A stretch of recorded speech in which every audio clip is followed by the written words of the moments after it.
Hello students, एक बार फिर आपका स्वागत है केएम क्लासेस के यूट्यूब चैनल पे।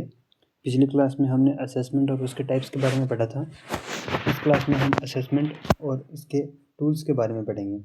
जिन टूल्स का यूज़ हम बच्चे के शैक्षणिक आकलन के लिए करेंगे, व्यवहारिक आकलन के लिए करेंगे, उन टूल्स के बारे में हम पढ़ेंगे। पिछली क्लास काफ़ी लंबी हो गई थी, इसलिए मैं आपको टूल्स कवर नहीं करवा पाया था।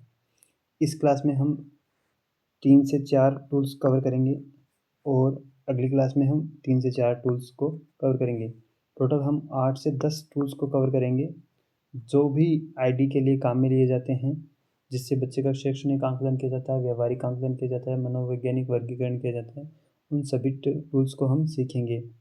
तो ज़्यादा समय ना गवाते हुए हम अपनी क्लास शुरू करते हैं। उससे पहले मैं आपको ये बताना चाहूँगा कि जो हमारी एमसीक्यू सीरीज़ थी क्वेश्चंस की, उसका आपने उसका आप अपना कमेंट्स में मुझे जो भी आपकी डिमांड है वो मुझे बताएं कि किस तरह से हम उसको रिकॉर्ड करें, किस तरह से मैं आपके सामने लेके आऊँ। और उसमें लगभग जो भी टॉपिक हमने कवर किए हैं पिछली 2 क्लासों में, उनके रिलेटेड लगभग ऑलमोस्ट 100 प्लस क्वेश्चंस उनमें मैं कोशिश करूँगा कि लेके आऊँ आपके लिए। तो आपसे एक रिक्वेस्ट रहेगी कि वो क्लास देखने से पहले आप जो मैंने पहले क्लासेस करवाई हैं आईडी की आइडेंटिफिकेशन के लिए, डिसेबिलिटी के बारे में, क्लासिफिकेशन के बारे में, तो उन क्लासेस को ज़रूर देख के आएँ उस क्लास के लिए, ठीक है?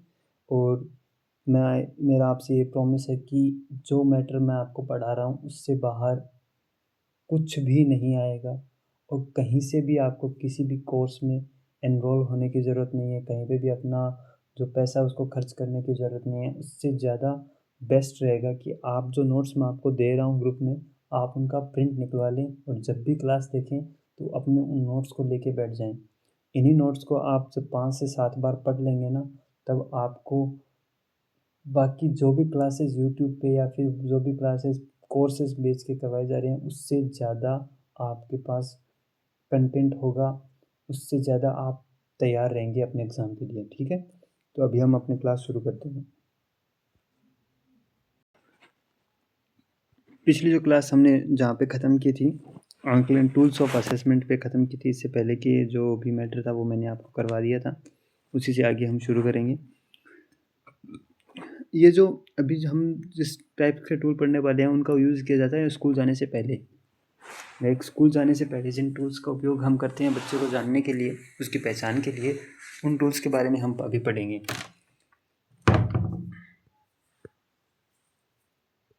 इन टूल्स के ज़रिए हम ये जान सकते हैं कि उस बच्चे को बौद्धिक क्षमता का कौन से स्तर अभी उस बच्चे में समस्याएं देखी गई हैं, ठीक है? अब इसके बारे में पढ़ते हैं। इसका नाम है पोटार्ज। पोटार्ज है भारत में विद्यालय पूर्व बच्चों के शीघ्र उद्दीपन की पहचान के लिए इसको काम में लिया जाता है। इसका निर्माण एस एम ब्लूमा, एम सिएसर, एच फ्राहमीन और जी एम हिलियार्ड द्वारा किया गया था, जिसका भारतीय परिवेश में हिंदी अनुवाद किया गया है। यह मुख्यतः विकासात्मक समस्या वाले के लिए गृह आधारित परीक्षण तंत्र है, जिसमें अभिभावक अपने बच्चे की शिक्षा के परोक्ष रूप से सम्मिलित रहते हैं। मतलब कि जो उसके पेरेंट्स हैं वो भी इन्वॉल्व रहेंगे इसमें, और ये इस टूल के द्वारा अपने घर पे ही ये इसको काम में लेके बच्चे के बारे में जानकारी प्राप्त कर सकते हैं। यह 6 वर्ष तक के बच्चों के लिए उपयुक्त है। इसमें प्रशिक्षण एवं प्रशिक्षित पुनर्वास कर्मी द्वारा प्रदान किया जाता है। अब जो उसके बच्चे के माँ बाप हैं उनको ट्रेनिंग दी जाती है इसका यूज़ करने के लिए। वो कौन करता है? जो रिहेबिलिटेशन वाला जो व्यक्ति होता है वही करता है, और ये 6 से कम उम्र के बच्चों के लिए ही काम में लिया जा सकता है। विषय सूची इसमें दिए गए क्षेत्र शिशु उद्दीपन, स्वयं सहायता, गामक, बौद्धिक, भाषा एवं समाजीकरण है। ये 5 है। ये हमें संख्याएं याद करनी है कि किसमें कौन से उद्देश्य दिए गए हैं, कौन से डोमेन्स हैं, कितने डोमेन्स हैं। इसमें क्या है? शिशु उद्दीपन, स्वयं सहायता, गामक, बौद्धिक, भाषा और सामाजिकरण, ठीक है? प्रत्येक क्षेत्र में आयु के अनुसार क्रियाएं क्रम से दी गई हैं। लाइक जो इस उम्र के लिए जो क्रियाएं लागू होती हैं वही। अब ऐसा तो नहीं हो सकता कि 1 साल के बच्चे के लिए सामाजिक जो उसका सोशल है वो लागू कर देंगे या गामक उस पे लागू नहीं होगा। तो जिस उम्र के हिसाब से जो क्षेत्र उस पे लागू होता है वही किया गया है, उसी हिसाब से क्रियाएँ दी गई हैं। प्रत्येक कौशल के लिए क्रियाएँ कार्ड दिए गए हैं जिसमें बच्चे को प्रशिक्षित करने के लिए पर्याप्त सामग्री तथा विधि का वर्णन है। जाँच तालिका के किनारे प्रत्येक कौशल के लिए उपयुक्त आयु दी गई है। मतलब कौन-सी कौशल का आकलन कौन-सी उम्र में करना है ये भी दिया गया है। इसमें सबसे पहले सभी कौशलों में बच्चे का आकलन किया जाता है तथा उसके कार्यात्मक स्तर के कौशल के सामने अभिलेखित किया जाता है। जो उस लिस्ट दी गई है उसमें हम लिखते हैं कि इस कौशल क्षेत्र में बच्चा कितना कुछ क्या कर पा रहा है, उसका स्तर क्या है। इसे उपलब्धि दर्शाने एवं टिप्पणी लिखने की व्यवस्था भी है। उसमें हम टिप्पणी कोई कमेंट भी लिख सकते हैं कि उसने इस तरह किस तरह से इस प्रक्रिया में भाग लिया, ये भी हम उसमें लिख सकते हैं।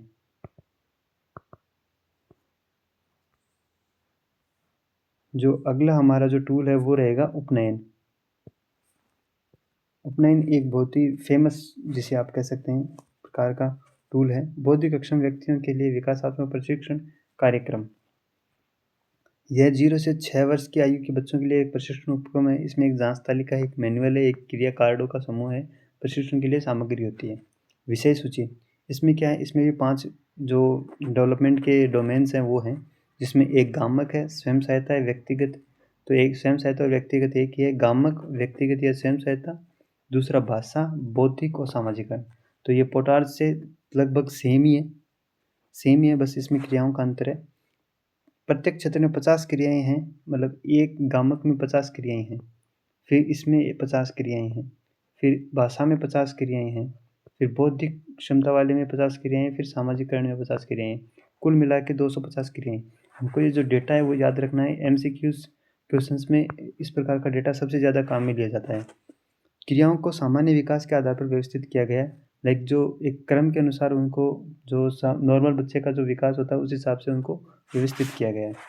प्रारूप, जो उसका फॉर्मेट है वो कैसा है। एक क्षेत्र को दूसरे क्षेत्र में भेद करने के लिए रंगीन संकेतों वाली क्रिया कार्ड दिए गए हैं। लाइक किसी का ग्रीन है, रेड है, येलो है, इस प्रकार से हम उस क्षेत्र को, जैसे गामक को हमने ग्रीन दे दिया, स्वयं सहायता को येलो दे दिया, या सामाजिकरण को रेड दे दिया। इस तरह से अलग अलग डोमेन को अलग अलग कार्ड दिए गए हैं, अलग अलग कलर के। परीक्षण के दौरान प्रयुक्त सामग्री की तालिका दी गई है, एक टेबल बनाई गई है।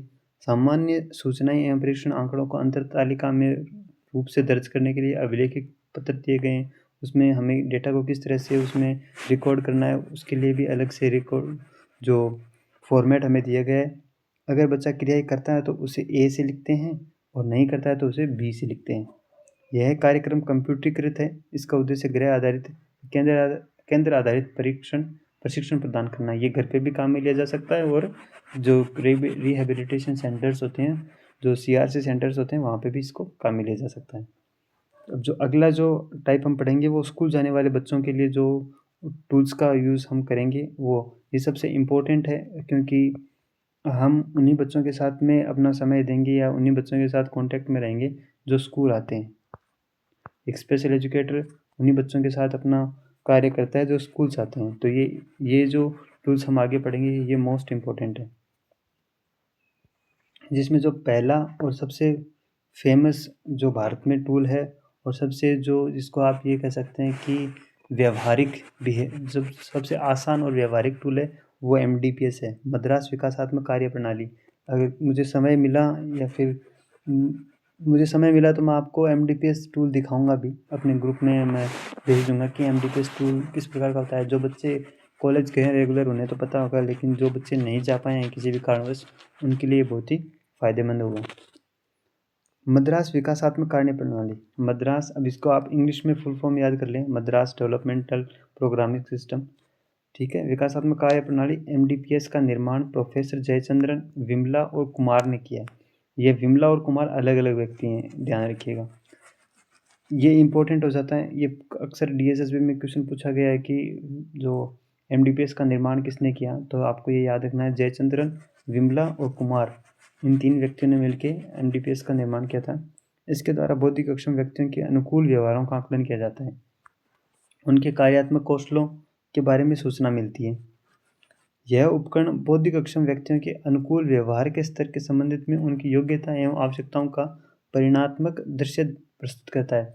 मतलब परिणात्मक दृश्य करने का मतलब ये होता है कि इसमें हाँ या ना में जवाब दिए जाते हैं। किसी कौशल के बारे में एक लाइन लिखी गई है, अगर वो बच्चा करता है तो हाँ, अगर नहीं करता है तो नहीं।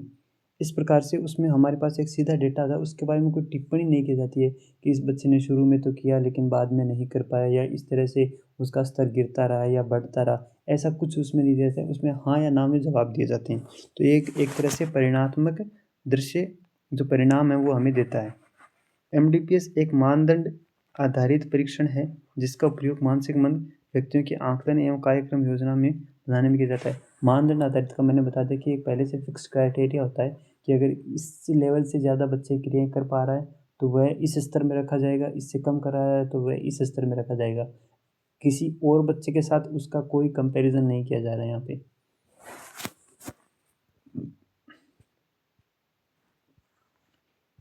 मद्रास जो टूल है, मद्रास एमडीपीएस टूल है, उसमें जो कार्य प्रणाली है वो किस प्रकार की है वो देखते हैं। इसमें 360 अवलोकन क्रियाएं हैं जिन्हें 18 कौशलों के अंदर रखा गया है। प्रत्येक कौशल क्षेत्र में 20 क्रियाएं हैं। कौशल विकास क्षेत्रों का निर्माण विकासात्मक चरण के आधार पर गया है। इसके लिए मैं आपको 1 मिनट अभी यहाँ पे समझा देता हूँ किस तरह से ये टूल काम में करता है। अभी हम थोड़ी जगह देखते हैं, कहीं पे जगह मिल जाए हमें यहाँ पे। ठीक है, तो एमडीपीएस में क्या होता है कि जैसे 18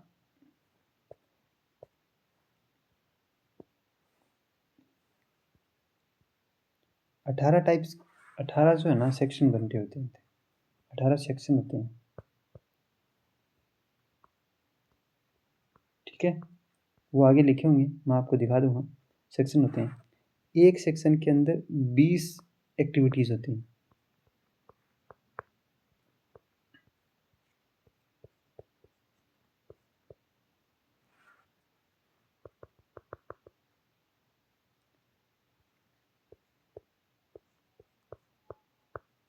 एक्टिविटीज़ होती हैं, ठीक है, 20 एक्टिविटीज़ होती हैं। इन जो 20 एक्टिविटीज़, हर एक सेक्शन में जो 20 एक्टिविटी हैं, अब इनको देखेंगे 1 2 3 4 इस तरह 20 आप नीचे नीचे जाएंगे ना, तो ये इस तरह से होते हैं कि पहले सबसे आसान होगी, फिर उससे मुश्किल होगी, फिर उससे मुश्किल, फिर उससे मुश्किल, फिर उससे मुश्किल। तो इस टूल में जैसे हमने देखा कि बच्चे 1 से लेकर 3 तक क्रियाएं कर पा रहा है लेकिन 4 नहीं कर पा रहा, तो 4 से आगे की क्रियाएं वो नहीं कर सकता, यही मान के हम चलते हैं। ठीक है, अब यहाँ पे तो हम जो कर पा रहा है उसके लिए ए लिखेंगे, फर्स्ट के लिए ए हो गया, सेकंड के लिए वापस से ए हो गया, थर्ड के लिए ए हो गया, और जो फोर्थ एंड फिफ्थ फिर आगे हम बी भरते जाएंगे क्योंकि वो नहीं कर पा रहा है इसलिए। ठीक है, अब जैसे लास्ट में हमें एक रिपोर्ट कार्ड तैयार करना होता है जिसमें इस तरह से एक्टिविटीज़ दी गई होती हैं। जैसे यहाँ पे फर्स्ट वाली एक्टिविटी आ गई, इसके जो आगे जैसे जो एक्टिविटी 1 2 3 4 5 6 7 इस तरह से कुल 20 एक्टिविटी दी गई हैं। ठीक है, फिर सेकंड हो गया, फिर थर्ड हो गया, इस तरह से यहाँ पे 18 तक जाएंगी ये, और सबकी 20 एक्टिविटीज़ होंगी। अब जैसे फर्स्ट है, इसमें अगर वो फर्स्ट क्रिया कर पाता है तो इसको हम नीले गोले से भरेंगे। ठीक है, नीले गोले से भरेंगे। अगर वो सेकंड क्रिया कर पा रहा है, नहीं कर पा रहा है, तो उससे आगे के जो भी गोला हम भरेंगे वो पूरा लाल करेंगे। अब वो इससे आगे के जो भी जितनी भी क्रियाएं वो नहीं कर सकता, क्योंकि ये सबसे आसान थी, इसके बाद इससे मुश्किल आती, फिर इससे मुश्किल, तो अब आगे मुश्किल मुश्किल क्रियाएं आती जाएंगी। जैसे फिर दूसरी जो भाग होगा, दूसरी जो डोमेन होगा उसकी मान लीजिए कि वो पहली 4 क्रियाएं कर पाता है, पहली 4 क्रियाएं वो क्या कर पाता है, तो हम उसको 4 क्रियाओं को नीला गोला भरेंगे। ठीक है, और उसके बाद सारी जो क्रियाएं होंगी, जैसे उसने 5वीं नहीं कर पा रहा, तो 5वीं जब वो नहीं कर पा रहा है तो हम उन सबको लाल कर देंगे। 5 से आगे 6 7 8 9 10 जो 20 तक होगा वो लाल। इस तरह से हम 18 के 18 डोमेन चेक करते हैं। फिर जैसे हमने ये रिपोर्ट तैयार कर लिया तो ये एक फिक्स टाइम होता है, जैसे कि ये पहले 3 महीने में हमें तैयार करना होता है, पहली तिमाही का। ठीक है, पहली तिमाही का तैयार करना होता है। इसके बाद क्या होगा कि हम अगले जब 3 महीने बाद पहली तिमाही का एक डेटा हमारे पास तैयार हो गया, उसके बाद जब हमारे पास अगली तिमाही का होगा तो जो एक्टिविटीज़ रेड थी उनमें से वो कौन सी कर पा रहा है, उनको हम कवर कर देंगे नीले से। इस प्रकार हम उसका एक डेटा तैयार करते हैं। अभी हम आगे पढ़ेंगे तब भी आपको समझ में आ जाएगा।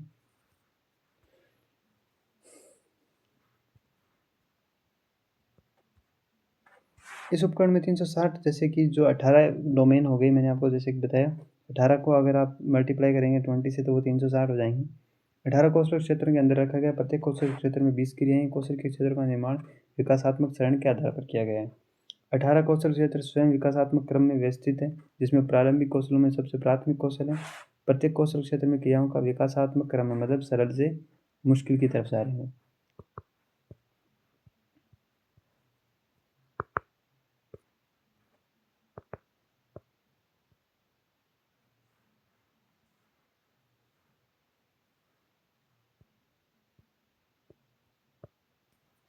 सभी 360 कौशल है वो वांछनीय है, वांछनीय मतलब रेलिवेंट है, उनके जो सामान्य जीवन में उनकी बहुत ही ज़्यादा महत्ता है। वो जो अवलोकन व मापन योग्य हैं, जिनका हम अवलोकन करके भी हम उनको देख सकते हैं और माप भी सकते हैं। सभी क्रियात्मक कार्य व्यवहारों पर केंद्रित है। सभी क्रियाएं निर्भरता आत्मनिर्भरता में ए में मापी जाती हैं, और अगर कोई किसी पे निर्भर है, जिसका अगर किसी को सहायता की ज़रूरत पड़ती है तो उसको बी में हम नापते हैं। जो कि मैंने आपको बताया ना कि जो नहीं कर पाता है, मतलब उसमें सहायता की ज़रूरत है तो उसको हम बी में नापते हैं। वो जो कर सकता है, मतलब अपने आप खुद से कर पाता है, उसे ए में हम नापते हैं। उपकरण का निर्माण इस प्रकार किया गया है कि प्राथमिक क्रियाएं सबसे आसान है, बाद की क्रियाएं अपेक्षाकृत अधिक जटिल है।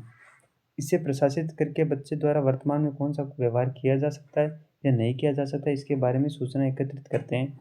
यह सूचनाएं छात्र अभिभावक के साथ एवं मूल्यांकन के दौरान सीधे अवलोकन से प्राप्त की जाती हैं। मतलब ये माँ बाप से हम पूछ के भी कर सकते हैं और अवलोकन भी कर सकते हैं। अब इसके जो 18 क्षेत्र हैं उनको पढ़ लेते हैं। ये याद कर लीजिएगा, ये बहुत इंपॉर्टेंट है। इससे क्वेश्चंस पूछे जाते हैं कि निम्न में से कौन सा क्षेत्र एमडीपीएस से रिलेवेंट है कि नहीं है, या उसमें है कि नहीं है। पहला जो क्षेत्र है गामक है। अभी इसको पार्ट में बांटा गया है, लेकिन ये टोटल 18 ही हैं। जैसे पहले में 2 हो गए, एक तो सूक्ष्म गामक और ये स्थूल गामक। मतलब जैसे स्थूल में तो हो गया जो ग्रॉस मोटर स्किल होते हैं, ग्रॉस मोटर वाले होंगे, और इसमें हो गया फाइन मोटर, जैसे अंगुलियों का प्रयोग। ठीक है। ग्रॉस में हो गया जैसे चलना, घुटनों के बल चलना, और बैठना, खड़े होना, इस तरह से हाथ को हिलाना डुलाना, ये ग्रॉस मोटर में आ गए। तो एक ये हो गया, एक इसी के तो पार्ट है। ये हो गया एक, ये हो गया दो, फिर भोजन करना 3, कपड़े पहनना 4, श्रृंगार करना 5, शौच क्रिया 6, फिर संग्रहणात्मक भाषा 7। अभी मतलब जो एक्सप्रेस वो अपनी बातें कैसे रिसीव करता है वो, और वो अपने खुद को फीलिंग्स को कैसे एक्सप्रेस करता है वो 7 8। फिर ये सामाजिक अंतः क्रिया 9,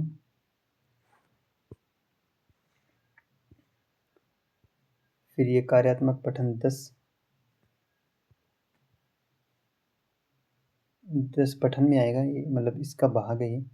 11 लेखन, 12 संख्या, 13 समय, 14 मुद्रा, और घरेलू क्रियाकलाप 15, सामुदायिक अंतःक्रिया 16, मनोरंजनात्मक क्रियाएं 17, और ये व्यावसायिक कौशल 18।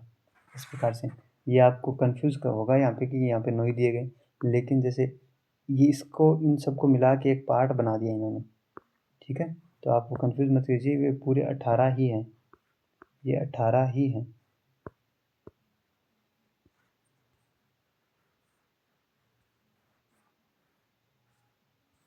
अब ये फॉर्मेट दिया गया है भरने के लिए, तो ये आपके लिए इतना इम्पोर्टेंट नहीं रहेगा। ये जब हम प्रैक्टिकल की फाइल बनाते हैं तब इम्पोर्टेंट होता है। इससे क्वेश्चंस नहीं आएंगे। क्वेश्चंस मैंने आपको बता दिया किस प्रकार से पूछे जाएंगे, तो आप वो याद कर लीजिएगा।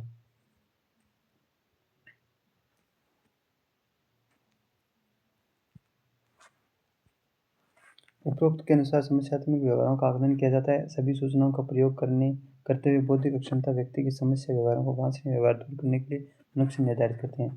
मतलब जैसे हम इस लिस्ट में जैसे हम उसके व्यवहारों का आकलन कर लेते हैं, उसके बाद में ये निर्धारित करते हैं कि कौन से व्यवहार में सुधार की ज़रूरत है, और फिर वो सुधार करके हम फिर से उसका आकलन करते हैं। तो जो गोले हमने रेड किए थे या फिर जो जिनमें वो निर्भर था, उनको हम अगर उसमें सुधार हो जाता है या फिर वो आत्मनिर्भर बन जाता है तो हम उनको नीला कर देते हैं। इस तरह से हम उसकी रिपोर्ट तैयार करते हैं। ये पढ़ने से बेटर है, मैंने आपको समझा दिया, तो वही चीज़ इसमें लिखी हुई है। जो समस्यात्मक व्यवहार उसमें देखे जाते हैं अक्सर वो कौन से हैं? दूसरों को शारीरिक क्षति पहुंचाना, चोरी करना, संपत्ति को नुकसान पहुंचाना, अवांछनीय यौन व्यवहार, सार्वजनिक स्थान पर गुप्तांगों को दर्शाना, स्वयं घातक क्रियाएं, अति क्रियाशीलता, पुनरावर्ती क्रियाएं, रोना, चिड़चिड़ा, अपशब्दों का प्रयोग, भटकना, घूमना, दूर भागना, शारीरिक अपशिष्ट पदार्थ जैसे मलमूत्र को हाथ में ले लेना, क्योंकि वो मानसिक मंद है, उन्हें पता नहीं है कि वो क्या कर रहे हैं। या खाद्य पदार्थों को खाना, निरीक्षण तथा परामर्श का विरोध करना, सबके सामने कपड़े उतारना, अन्य इस प्रकार के जो समस्यात्मक व्यवहार हैं वो हमें मानसिक मंद बच्चों में देखने को मिलते हैं। ये जो मैंने आपको जो फॉर्मेट में आपको बता रहा था ना, वो कुछ इस प्रकार का होता है। एक बार हम इसको देख लेते हैं। ये मैंने आपको बता दिया है कि निष्पादन स्तर पे हम उनको अंक देते हैं। अंक प्रथम, द्वितीय, तृतीय तिमाही में करते हैं। 3-3 महीने का गैप होता है इसमें, ठीक है। परीक्षण में अगर विद्यार्थी क्रिया निष्पादन करता है तो उसे ए अंक देते हैं, अगर नहीं करता है तो बी अंकित करते हैं। रंगीन कोड भरने की व्यवस्था भी है। ए को नीला, बी को लाल से भरते हैं। प्रत्येक तिमाही में प्रगति के आधार पर लाल रंग की रेखाओं को ढका जाता है। जैसे जैसे सुधार होता जाता है हम लाल जो अंक है उनको ढकते जाते हैं। जैसे इसमें देख लीजिए, जैसे पहली जो ये जो 18 मैंने आपको बताई थी वो 18 है। पहली जैसे ही वो कंप्लीट करेगा बच्चा, जैसे पहला जो क्षेत्र है गामक बताया था, जिसमें ग्रोस मोटर फाइन मोटर होता है, तो पहला ग्रोस मोटर का है। तो पहला वो पहली क्रियाएं कर पाता है, दूसरी कर पाता है, तीसरी कर सकता है, चौथी कर सकता है, पाँचवीं कर सकता है, छठी कर सकता है। लेकिन ये जो 20वीं क्रिया है वो उसे नहीं कर पा रहा है। जब अगले 3 महीने बाद हम परीक्षण करेंगे वापस उसका, उसमें सुधार करने के बाद में, जैसे 3 महीने तो हमने उसको सुधार किया, 2-3 दिन में हमने उसका जो आकलन कर लिया, उसके बाद 3 महीने तक हमने उसके जो समस्यात्मक व्यवहार थे उन पे काम किया। फिर अब जब अगले 3 महीने बाद में हमने वापस से परीक्षण किया तो वो जो पहले 19 क्रियाएं तो कर पाता था, अब अभी भी 20 क्रिया नहीं कर पा रहा। लेकिन दूसरे में उसने क्या किया कि वो 14-15 तक कर पा रहा था। फिर उसने 16 और 17 करना भी हमने 3 महीने में उसको सिखा दिया। तो हम जो ये उनको है ना नीले से ढक देंगे कि अब ये सीख चुका है। इस तरह से हम 1 मिनट, इस तरह से हम क्या करेंगे कि अगर अब वो जब सीख गया तो 3-3 महीने के 1 साल के अंदर हम उसका 3 बार परीक्षण करके उसके जो सारे समस्यात्मक व्यवहार हैं उनका निवारण करते जाएंगे। इस तरह से ये आयु के लिए इसमें दिया गया है कि प्री प्राइमरी में कौन सा है, प्राइमरी में कौन सा है। ये जो येलो कलर का आपको दिख रहा है ना,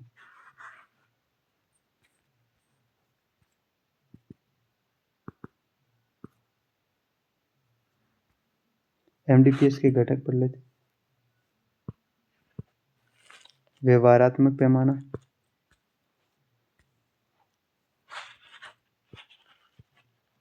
व्यवहारात्मक पैमाना, व्यवहारात्मक प्रोफाइल, व्यक्तिगत शैक्षणिक कार्यक्रम।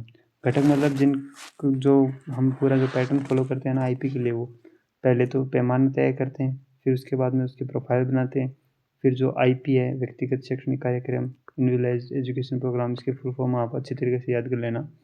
फिर प्राथमिक लक्ष्य क्या रहेगा, फिर 3 महीने का प्रगति पत्र हम तैयार करते हैं, फिर समस्यात्मक व्यवहार का आकलन प्रपत्र तय करते हैं कि जो समस्यात्मक व्यवहार हमने लिया था उसमें कितना सुधार हुआ है उसको हम देखते हैं।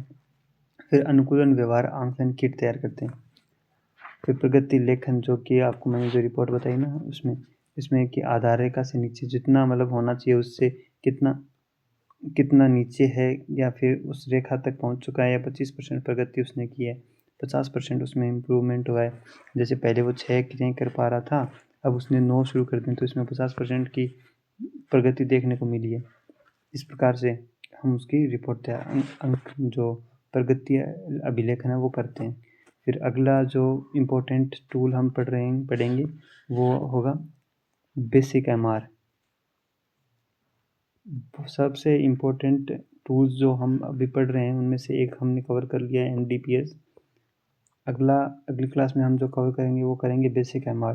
ये ID वाले बच्चों के जो शैक्षणिक विद्यालय में जाते हैं उनके लिए बहुत ही महत्वपूर्ण टूल्स हैं। बहुत ही अच्छे तरीके से इनको हमें पढ़ना है, इसीलिए मैं इनमें सबसे ज़्यादा टाइम दे रहा हूँ, क्योंकि यहाँ से सबसे ज़्यादा क्वेश्चंस बनने के चांसेस हैं।